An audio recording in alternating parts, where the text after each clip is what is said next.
Hello, I'm Poppy. I'm the Young Women's Network lead, and it's International Women's Day. So in the run-up, the Women's Network, we've been interviewing inspirational colleagues across the Trust, sharing their stories on social media to inspire others.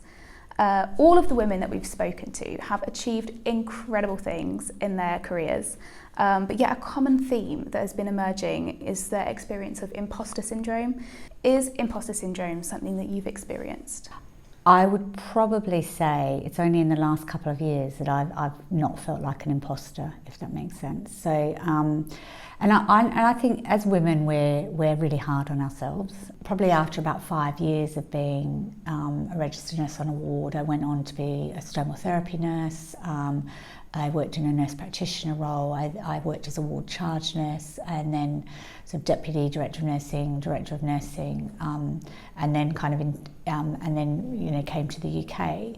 So I think as soon as I found myself in a leadership role whereby you've got the responsibility and the component parts of that, absolutely I started to doubt myself.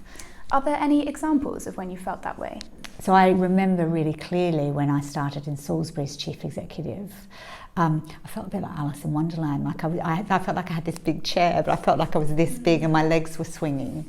And I thought at any moment in time, anybody would just come in and say, "Oh, sorry, we've made a mistake. We didn't really mean to appoint you as a chief executive. We meant to give it to this other person." It impacts on your confidence. It impacts on what you bring to work. And it also impacts on the self that you bring to work, I think, as well. I remember, again, really early in my career, about not enabling my values to shine through, because actually they might have been perceived as a bit different to what everyone else had, or not feeling comfortable or confident to speak up. And I'm nearly 51, so it feels like I've taken a long time to get there, so I'm passing on all my advice actually. But what's been really nice for me when I joined the RUH was that actually I felt really comfortable in my own skin. So I felt really comfortable about who I was as a leader, felt really comfortable about actually I've got great values and I can make a difference, and those things shining through are a real positive, and I may not be perfect at everything, but there are things that I do really well, but I also know the things that I don't do so well, so I look for others around me that do that better than me and actively embrace them and encourage them. Yeah, it definitely takes time and so much practice to get that belief in yourself and build that up.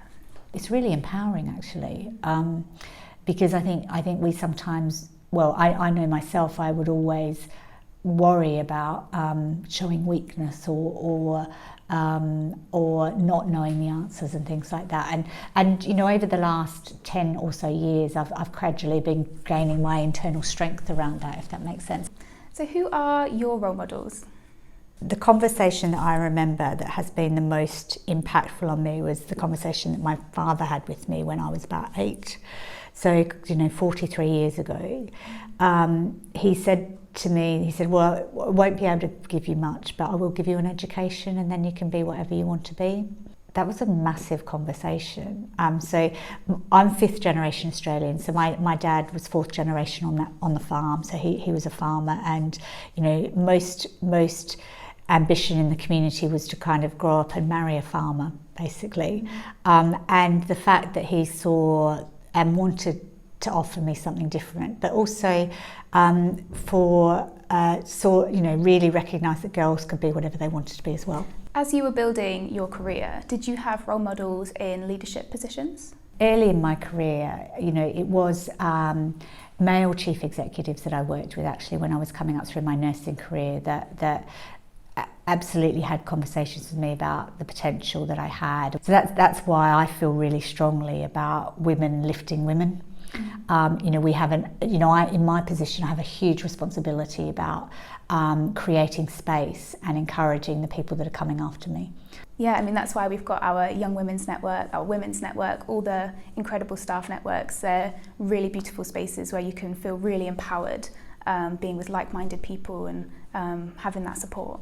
And that's why we're having a lot of conversations about, well, what does it feel like to, if you come from a minority ethnic community and a woman, then what does that mean, and what opportunities and things do we need to be creating? Do you have any advice that you want to share to people who might be experiencing imposter syndrome in the workplace? It may not just be women that are feeling that, it will be men as well. It's not unique to women.